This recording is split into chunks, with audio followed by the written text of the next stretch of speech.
Hey everybody, Matt from 90th percentile.ca here. For access to more study notes, practice questions, mock exams, and end of chapter question videos, visit 90th percentile.ca and sign up for your free trial today. Link below in the description. All right, here we're talking about inventories. It's actually a pretty important module. Very likely to be on the exam. Some of the concepts here are, frequently tested.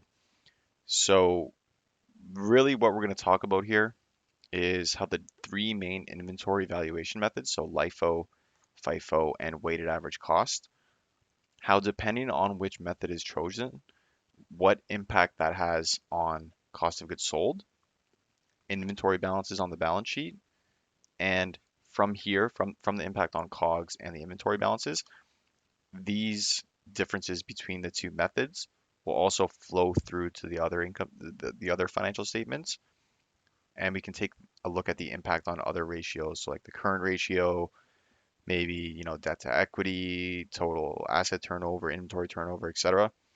But really, all we need to nail down is the impact on COGS and inventory balances, and then from there we can do the extra work and work our way through how the statements are linked and look at the impact on other ratios.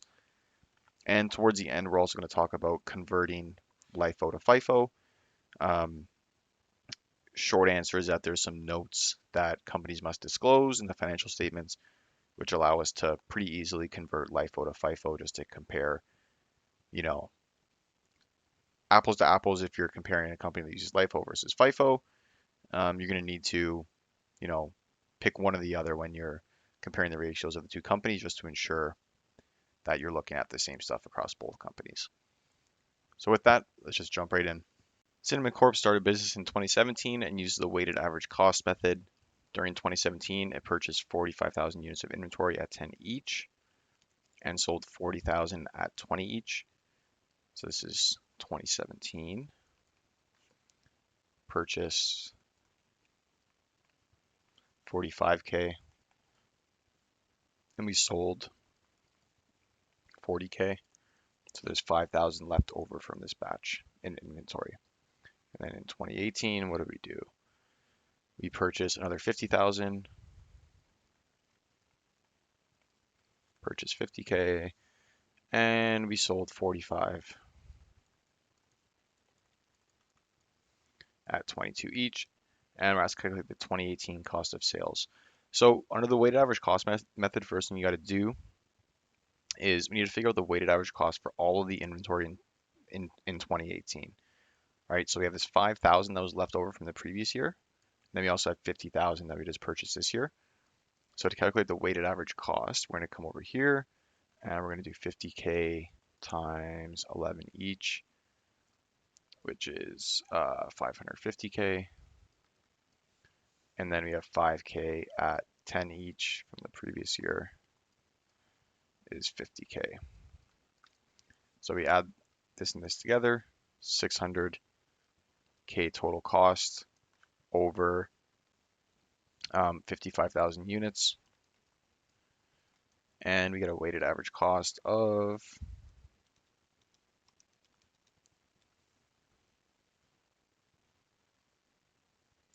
sorry, 600 over 55, yeah, 10.91.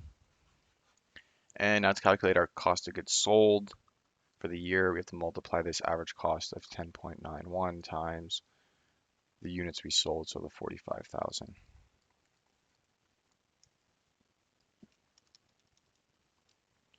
And we get 491,000, which is our answer B. Quick thing to note here under the weighted average cost method, if you're dealing with two different years, make sure you're calculating the average for the total purchase. Like you would if you took 5,000 from that was left over, and then over here you only did 45,000 times 11K, you would end up with actually a lower weighted average cost. In this scenario, you have to take the entire purchase from the current year. This company started business in 2017 as well and uses the FIFO method. During 2017, it purchased 45,000 at 10 each and sold 40,000. Well, we'll just keep track of our purchases for now. So then we also have in 2018, so this is 2017. Then we have 2018. It purchased 50,000 at 11 each. And then it sold this much in 2018, 45,000, and sold 40,000 in 2017. And here it's asking us what our ending inventory balance is. So first in, first out, right? So whatever was purchased first goes out the door when you sell it. So it's going to be remaining on your balance sheet is the last stuff that you purchased, right? So if we are coming back here, in 2017 we sold 40,000. So at the end of 2017, there's 5,000 left over from this batch. And then if we come to 2018, we sold 45,000. So minus 45,000. But we're going to have to take 5,000 from here, right?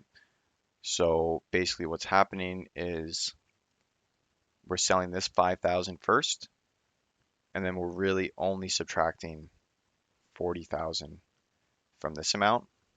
And what's going to be left over is 10,000 from these purchases at 11 each, which is 110,000. So that's our answer, C. Zimt AMG uses the FIFO method and Nutmeg uses the LIFO method. Compared to the cost of replacing the inventory during periods of rising prices, the cost of sales reported by which one of these is either too low or too high? So during periods of rising prices, I drew a quick diagram here. Just, 4 boxes that we're purchasing over time. So this would be beginning of the year. This would be ending of the year, end of period. And if we're assuming that, very simple example, we have 4 boxes. Each of them gets $1 more expensive every time I purchase it. So under FIFO, so this would go out first when it's sold, and this one, and this one, and this one, because it's first in, first out, right? So here, under FIFO, if we think of the impact on 2 things, so let's do FIFO and LIFO. And we'll look at the impact on COGS and the inventory on the balance sheet. So under FIFO, COGS, cost of goods sold, is going to be lower because if we sell something, this one's going first. While under LIFO, this one's going first. So it would be like the $13 more expensive one going first versus FIFO, we have the less expensive one going first. So for COGS, FIFO would be lower and then LIFO would be higher. This is assuming rising prices, right? And then inventory, well, for FIFO, if it's first in, first out, and these are left over, inventory is going to be lower. Or sorry, ending inventory is going to be higher, right? Because we have these on the balance sheet. And then under LIFO, it's going to be lower because these ones are going out first, and then these ones are remaining. So if we're coming back to the question, compared to the cost of replacing the inventory, so now higher costs, assuming rising prices, the cost of sales reported by Zimt is too low, Nutmeg is too low, or Nutmeg is too high. Well, if we're looking at this right here, cost of sales by Zimt is too low because if they were to replace this inventory, it would be more expensive now. Whereas like Nutmeg, their cost of sales actually reflects the latest higher prices because this goes out first. So the Nutmeg answer is actually reflective, like the cost of sales is reflective of current prices. Compared to using the weighted average cost method to account for inventory during a period in which prices are generally rising, so it's the example we just went over, the current ratio of a company using the FIFO method would most likely be lower, higher, or depending upon the interaction with accounts payable. Well, this isn't the answer. This isn't what they're asking. So the current ratio, right, is your current assets over your current liabilities. And of course, inventory is a part of your current assets. So under FIFO, like we said, so prices are rising over time. Prices are getting more and more expensive, and the less expensive items are going out the door first when you sell them. So what's left on your balance sheet are the higher priced items. So your inventory balance is going to be higher than if you were using the weighted average cost method, which would just take like, a balance in the middle. So your current ratio due to your inventory being higher is also going to be higher. Carey Company adheres to US GAAP, whereas Jonathan Company adheres to IFRS. It is least likely that Carey has reversed an inventory write down. Well, Carey adheres to GAAP, so yes, this is impossible because GAAP does not permit the reversal being the keyword of inventory write-downs.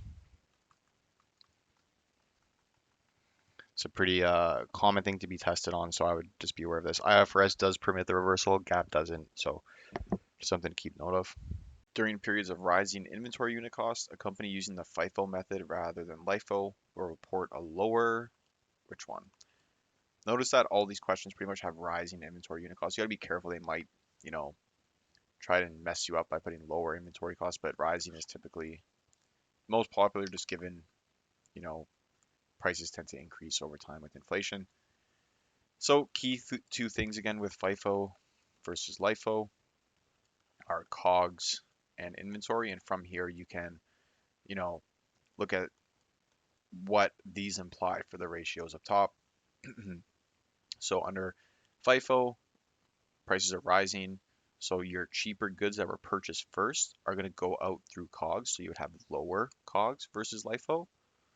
And your ending inventory is going to be what's remaining of the more expensive goods that you just recently purchased. So your inventory is going to be higher. So from there, we can look at the different answers here. We need what's going to be lower of these. So current ratio, once again, is current assets over current liabilities. Our ending inventory is higher, like we said. So this ratio is actually going to be higher than LIFO, so this isn't the answer. Inventory turnover is your COGS over your average inventory. So here we have inventory higher and COGS lower, right? So it's both impacts here. So the average inventory being higher is going to make this whole thing lower, and COGS being lower is also going to make it lower. So we're going to have a significantly lower inventory turnover ratio. Got a lot of info here, but we can sift through it. So we have an equity analyst with a large pension fund. His supervisor asked him to write a report on CARP, which is his company, and they use GAAP. The boss is particularly interested in the effects of the company's use of the LIFO method to account for inventory. So it uses LIFO. For this purpose, they collect the financial data presented in Exhibits 1. So we have a balance sheet here, kind of standard stuff. We're going to be mainly concerned with inventories. And then we also have a really quick income statement. And then we have some notes of the financial statements. The LIFO reserves as of the end of 2018 and 2017 were 155 million and 117 million respectively. And then we have an effective income tax rate for 2018 and earlier periods is 20%. Okay, so a lot to unpack here, but we'll just go question by question. If CARP had used FIFO instead of LIFO, the amount of inventory reported as of the end of 2018 would have been closest to, well, let's find their inventory as of 2018 as it is, and it is 620. And in order to connect FIFO and LIFO, the plug based on your ending inventory balance is the LIFO reserve. So this is usually disclosed in the notes, and analysts can use this to compare FIFO versus LIFO and how the different inventory valuation methods affect the reported values here and some of the ratios, et cetera, et cetera. So we have 620 as is, and this is under LIFO, but to make it FIFO, you would actually take 620 and add the reserve of 155, and it's as simple as that. So we would get 775. So this would be the end inventory balance under FIFO. Next question, if CARP had used FIFO instead of LIFO, so we're converting to FIFO again, the amount of cost of goods sold reported in 2018 would have been closest to what? Well, here, so we have a LIFO COGS of 2018 2211, and to convert COGS now to FIFO, you would subtract the increase in the LIFO reserve. So instead of just completely adding it, you take the year over year increase. So you have the 155 and the 117. So to convert it to FIFO, it's 2211 minus the increase, so the 155 minus 117, and we get a value of 2173, which is our answer B. So this is pretty useful, right? Just remember to convert the ending inventory on the balance sheet, just add the reserve, and to convert COGS, you subtract the increase. If they use FIFO instead of LIFO, the reported net income in 2018 would have been higher by an amount closest to which value? So we just calculated what COGS would have been, right? So COGS would have been under FIFO was 2173, and under LIFO it is 2211. So net income, because this is an expense, would be higher by the difference between these two, which is 38 million. But then we also have to pay the 20% tax, right? So we would pay 20%, but to calculate the remainder, we could just do 1 minus 20%, and we end up with 30 mil. Don't forget the tax impact is pretty important. Like this whole 38 mil doesn't just flow through net income, it has to get taxed. So our answer is A. Here, if they use FIFO instead of LIFO, their retained earnings as of 2018 would have been higher by an amount closest to which one of these. So this is a bit of a weird one. We just calculated the net income would have been higher by 30 mil, right? So you would think that retained earnings would be higher by this amount, but you could even tell just by looking from the answers that 30 mil is in here. And the reason for that is because this net income increase is just for this period, while this LIFO reserve is cumulative since, however long the company's been around for. So the end of, or the new retained earnings is actually the LIFO retained earnings plus the LIFO reserve in this year times 1 minus the tax rate. So it's a bit weird. Just the way to think of it is this reserve is cumulative and the net income is just for the period. So if it asks, like if the question asks what's the retained earnings increase due to the increase in retained earnings or due to the increase in net income in this period, then it would be the 30 mil. But here we got to take the cumulative amount. So the increase is the 155 LIFO reserve times 80%, which is 1 minus the tax rate. And we get an answer of 124B. If CARP had used FIFO instead of LIFO, which of the following ratios computed in 2018 would most likely have been lower? Is it the cash ratio? We'll get back to this one. We'll do the easy ones first. Is it the current ratio? Current ratio is, right, so current assets, we've done this a bunch of times now, current assets over current liabilities. Ending inventory would have been higher. So this inventory or this ratio would have been higher, not lower. And then gross profit margin We had lower COGS under FIFO. It was a 2173, right? So lower COGS means a higher gross profit margin. So we're actually left with the cash ratio here, which is the answer. And to explain that, it's kind of a multi-step process, but you kind of just got to think of the flow through of this decrease in COGS through the financial statements.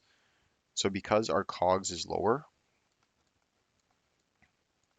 our expenses, total expenses are lower, which means that we're going to pay